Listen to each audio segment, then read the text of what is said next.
This week on the agenda, the rise of the right. What do the results of the EU elections really mean for the long-term future of Europe?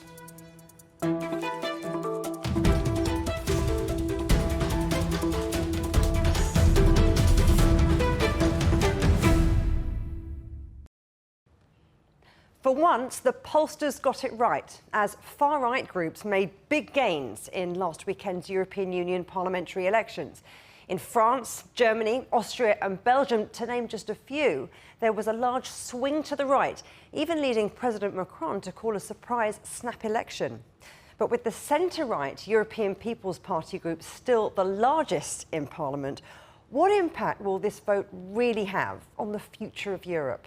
With me now are Jean-Yves Camus, an expert on the far right in Europe at the Fondation Jean Jaurès at the Iris think tank, and Frank Schwalba-Hoth, the founding member of the German Greens and a former MEP.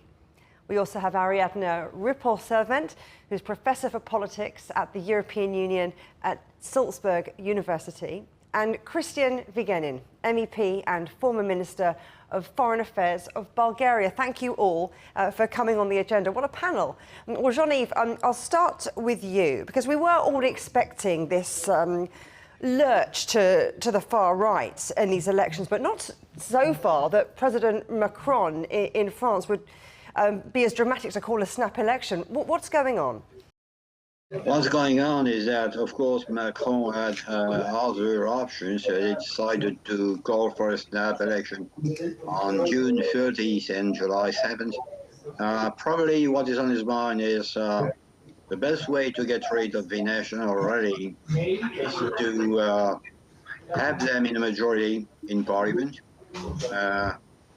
appoint a prime minister that comes from a national rally, and then he expects that the party will show that it's totally unfit to rule the country, and the voters will say, well, we've had the experience we wanted, it's not positive, so we'll just switch to another party. That's a very risky bet.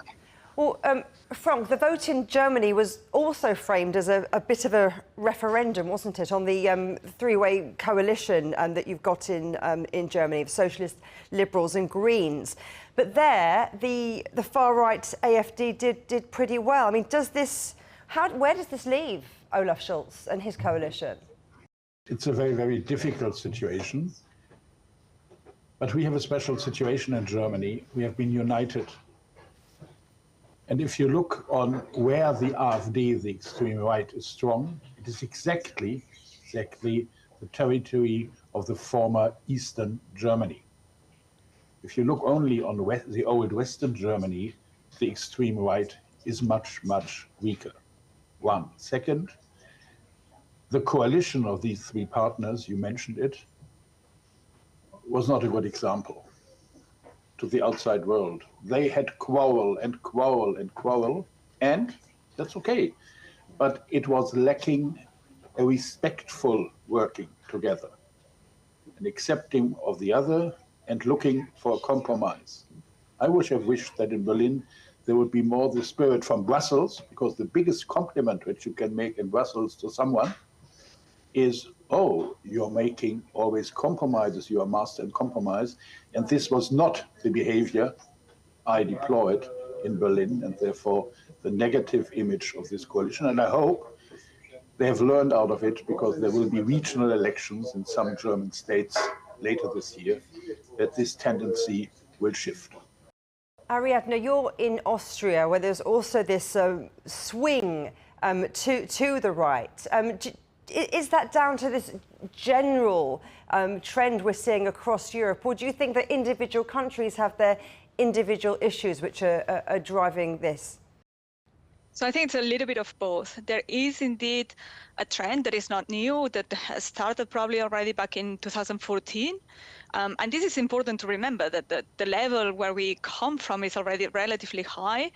And this is a trend that we've seen across Europe, and it's true that, for instance, countries which didn't have a far-right, like Spain and Portugal, now do have far-right parties, and that they have actually become much more important and increased quite a lot.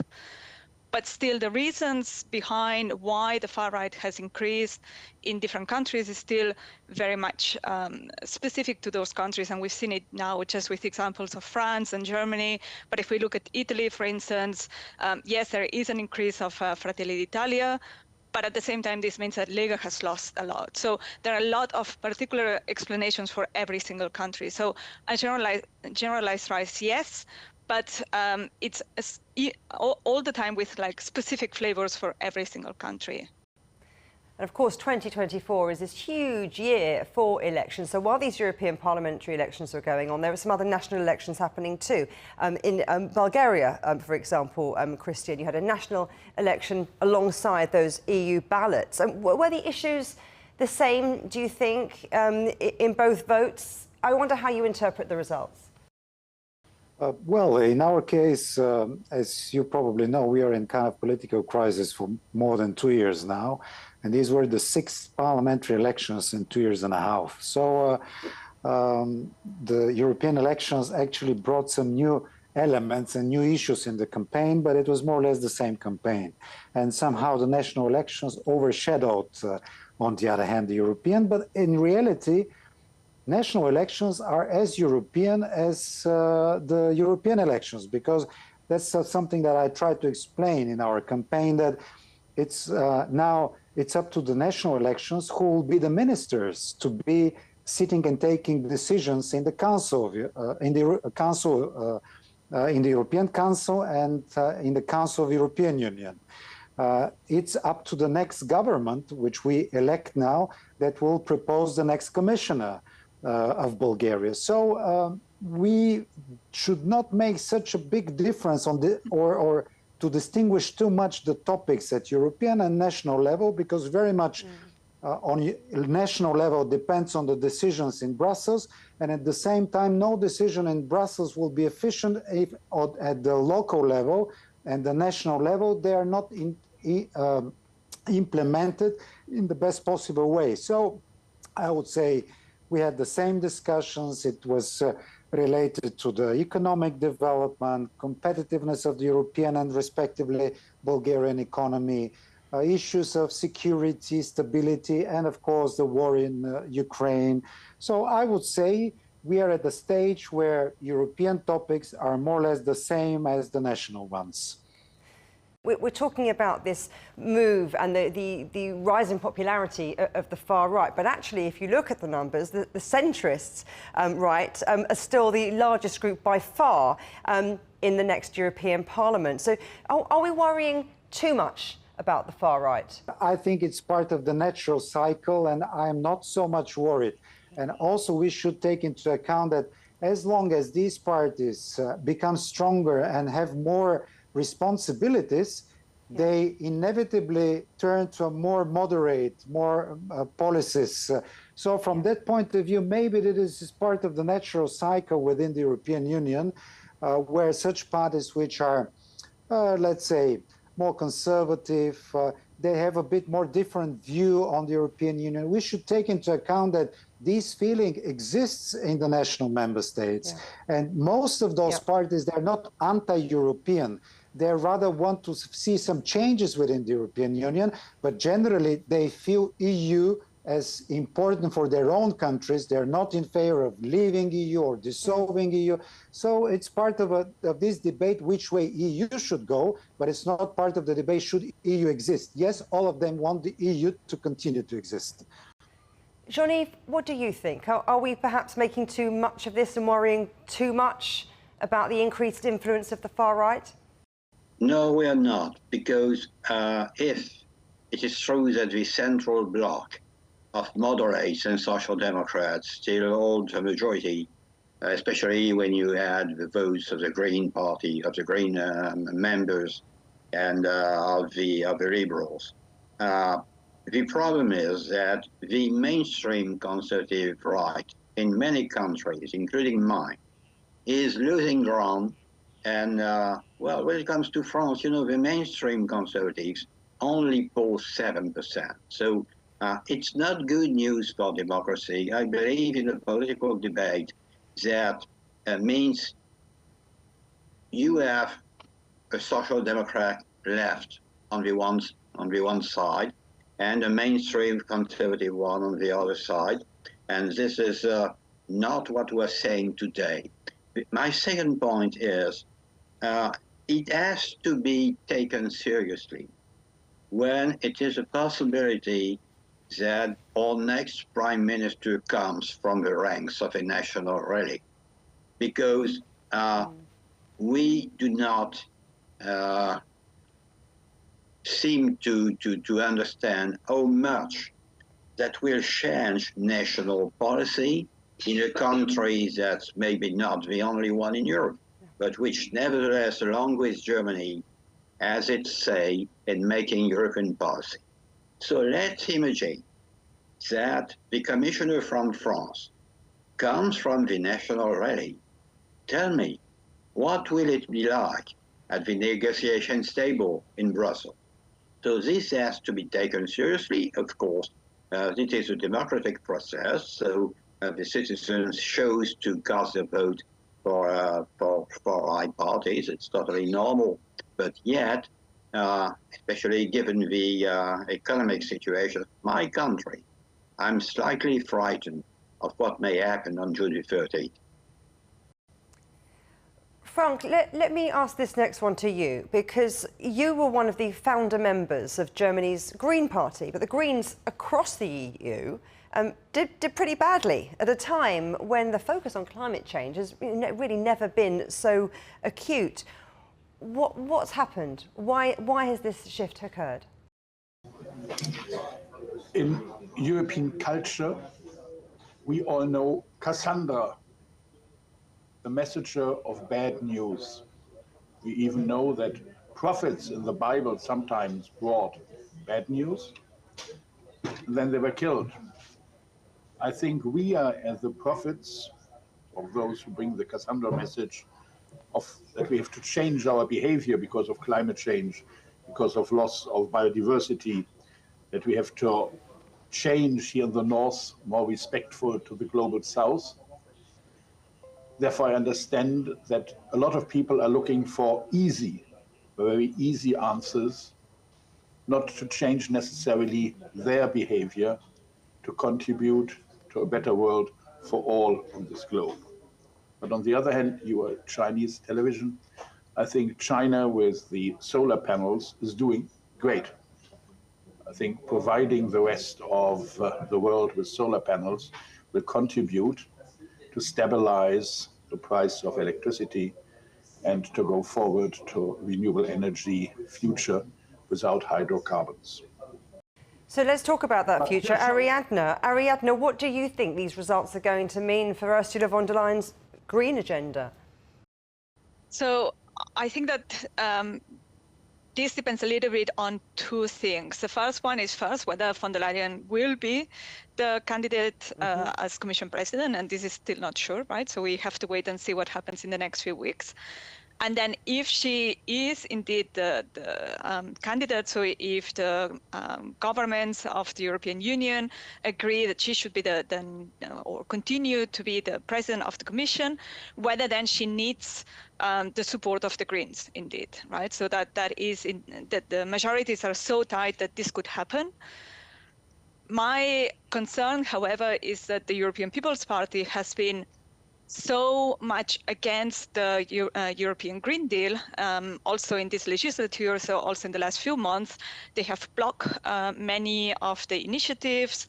They have even kind of gone back in some of the promises made, that it's going to be very, very difficult also for von der Leyen to present the Green Deal or environmental climate policies as one of her priorities in her political agenda, right? So if she doesn't even have the support of her own political party, this is going to make it very, very difficult to continue to have a strong European Green Deal. And the European People's Party has indeed said that they might even want to roll back on what has already been done. So I think that this is really probably one of the victims of this turn to the right that we've experienced in the elections. Well, let's pause there for a moment, but stay with us. Still to come here on the agenda, a question of trade. What impact might these elections have on Europe's relations with the rest of the world?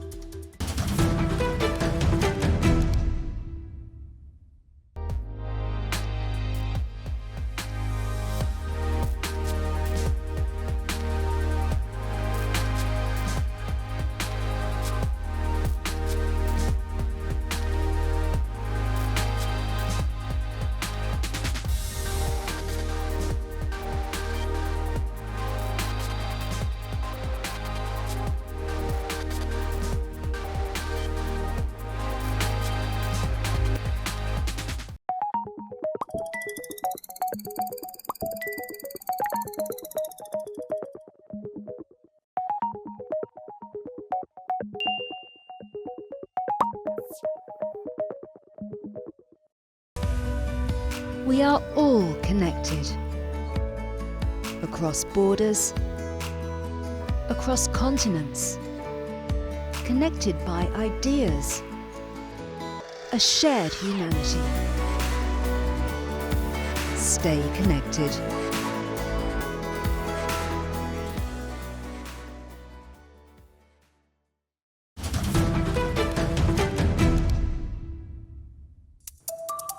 Welcome back to the agenda.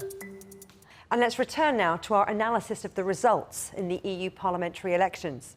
Still with me are Jean-Yves Camus, an expert on the far right in Europe at the Fondation Jean Jaurès at the Irish think tank. Frank Schwalba-Hoth, founding member of the German Greens and former MEP. Ariadna Ripoll Servent, Professor for Politics of the European Union at Salzburg University. And Kristian Vigenin, MEP and former Minister of Foreign Affairs of Bulgaria. Frank, the 27-member bloc faces a daunting list of challenges, and they all played into the election campaign and will likely feature high up throughout the next legislature. So let's talk about migration and asylum. I mean, there's a clear divide, isn't there? A clear divide between left and right. No, I don't think it is so clear, because you have on the right a lot of value-driven people who respect the right of people to live in dignity, to leave dictatorships and find refuge in Europe. And there are international obligations, international treaties, international binding treaties that we have to give political asylum to people who are coming here. And I think it's not only about migration and asylum, it is much more about integration. We have to integrate those people who are coming to us, because the demography shows clearly that we are becoming old and older, and it needs younger people. And this is not only for us the problem, for Japan and other parts of the world as well. Therefore, I think we have to develop a very responsible migration policy linked to an intensive and intelligent integration of those people coming to us. And we should never forget that we always had migration in Europe, possibly not as big as in the moment, but Europe is a country, is a continent, lived with migration and developed positively out of this. Jean-Yves, do you expect calls for more barriers to immigration? You know, the principle of solidarity when it comes to immigration and asylum seekers is not really enforced. There are countries in Central and Eastern Europe who refuse to have their share of the quota of refugees, especially in the Baltic states and in Hungary. That used to be the case of Slovenia and too. What I think is that this rise of the far right and the extreme right will probably, be part of the deal. For example, let's take the example of Mrs. Meloni. Mrs. Meloni says, I'm willing to support Mrs. von der Leyen seeking a second mandate at the head of the Commission, but probably she wants to negotiate something. What can she negotiate? There are two topics which I think will be at the heart of negotiations. As was said, the Green Deal. rolling back on the Green Deal. Second topic, immigration, a softer immigration policy. Also, I do not see how you can stop all this influx of people leaving their countries because of war, starvation, climate change, insecurity, lack of perspectives when it comes to the job market. It's totally illusional to think that we can put borders on the Mediterranean and close the European space, but nevertheless, a significant part of the mainstream conservative right, under the pressure from the extreme right, can be tempted to look into that and make it part of a bargain with the next Commission. Kristian, let's talk about foreign policy. I wonder how this next European Parliament might change the EU's relationship with the rest of the world, particularly with China. Well, as you know, European Parliament has no specific power in the area of foreign affairs. Of course, the Parliament can have some resolutions, recommendations, but decisions are taken in the Council. However, I don't expect big changes in foreign policy as I see the results of these elections. Obviously, we would need maybe some rebalancing of our relations, maybe more opening towards some of the global powers. But at the same time, I believe that we should focus, and that's the message from our voters that I would bring to the European Parliament. We need to focus much more on the core interests of the European Union and to see how we can defend our interests in the global world, the interests of our own citizens, being it China or even our partners on the side of the United States, because obviously some policies of the United States put in question our competitiveness, for example, with regard to our economy and trade relations. So that is my expectation that the next European Parliament will focus a bit more on the interests of our own citizens, of our European Union, and try to build alliances with other parts of the world that are in our own interest. And Frank, what about you? What do you think about the EU's relationship with the United States, of course, having their own elections later in the year? Do you see that relationship changing? Certainly, but first I would like to criticize Kristian. I don't agree with you, Kristian. I can imagine. The European Union is not about interest. The European Union is much more about values. And the European Union has to defend its values and fight for its values. And therefore, when Trump might come, it might be much, much more difficult for us. But we should never forget that the European Union, when we are confronted with a problem, with a difficult challenge, we always became stronger out of it. The European Union itself is a creation in the most terrible moment of this last century, after the Second World War, out of a crisis born. And therefore, every crisis we were confronted in the last years, I think in the next years, we will come stronger and more responsible out of it. Ariadna, Kristian there was saying it's all about EU citizens. And Frank was saying we need to focus on values. I wonder what you think. And I wonder then how that would then play into EU trade and economic growth. So indeed, right? So I think we are now entering a period that is more complicated because the European Union has often seen itself as a normative power, as kind of exporting values, although, of course, in reality, in practice, this has often not been the case. And now we are indeed entering a stage where this geopolitical elements, these geopolitical concerns are becoming much more important. And this we see it, for instance, when it comes to trade, that also even in the European Parliament, and the European Parliament only has a limited role in trade, but that many members of the European Parliament are being much more concerned about the potential consequences of trade, although often then when we look at the discussions, this does not really affect that, for instance, the European Parliament continues to be a very liberal actor when it comes to trade. It continues to really support very liberal positions on trade, very much in favor of multilateralism.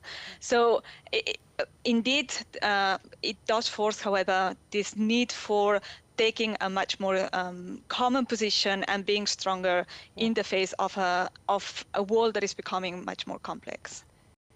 In terms of taking that more common position, Ariadna, let's talk about defence, because it's also, well, it's very often been seen as that weak link in the European project until the conflict in Ukraine. And since that began, there's much more of an impetus to invest together, to reduce the share of weapons procured from non-EU contractors. Do you think that the direction of travel there is going to change much after these elections? So, to a certain extent, probably not, because the European Parliament, as some of my colleagues have said, the European Parliament does not really have a lot to say when it comes to defence policies. But indeed, I think that when it comes, for instance, to defense policies that are related to either more integration or indeed to kind of giving more budget for this type of policies, then the European Parliament could have a limited influence, and there we will probably see that it's going to be much more complicated to have support for policies that go more towards integration. Also, many of the far right and populist parties, they are very divided on the question of Ukraine, the position of China, the position of Russia. So that probably is going to make it also much more difficult to find a common position and speak with a common voice when it comes, for instance, to military support towards Ukraine. Kristian, what do you think that the key message has been from voters in these elections? And do you think that politicians are listening? Well, it seems to me that it was different in the different countries. So I would avoid any generalizing, but as I said, in my opinion, European citizens see the value of the European Union. That's very important. In this volatile world around us, they see their countries being part of the EU as kind of an anchor of certain stability and security that is giving, certain defense. And I think now in this situation, they value it even more. And that is why they're more interested in shaping the future of the EU the way they see it. Obviously, there are different views about it, different direction of development of the EU.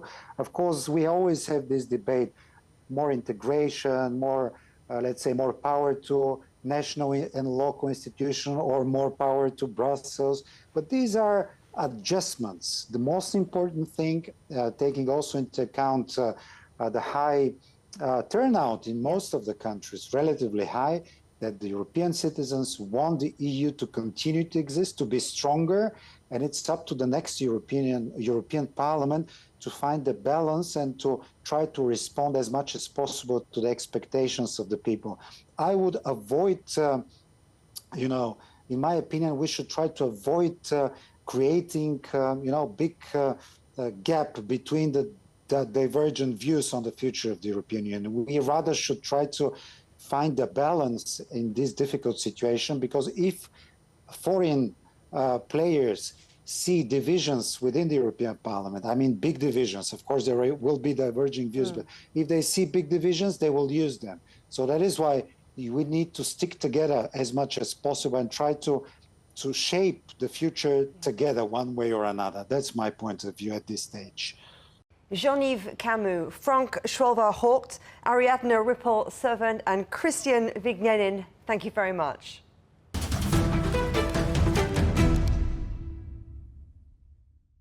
You can watch every episode of The Agenda in full on CGTN Europe's YouTube channel. And for exclusive extra content from me, my guests and the rest of the team, don't forget to check out @The Agenda Show on TikTok.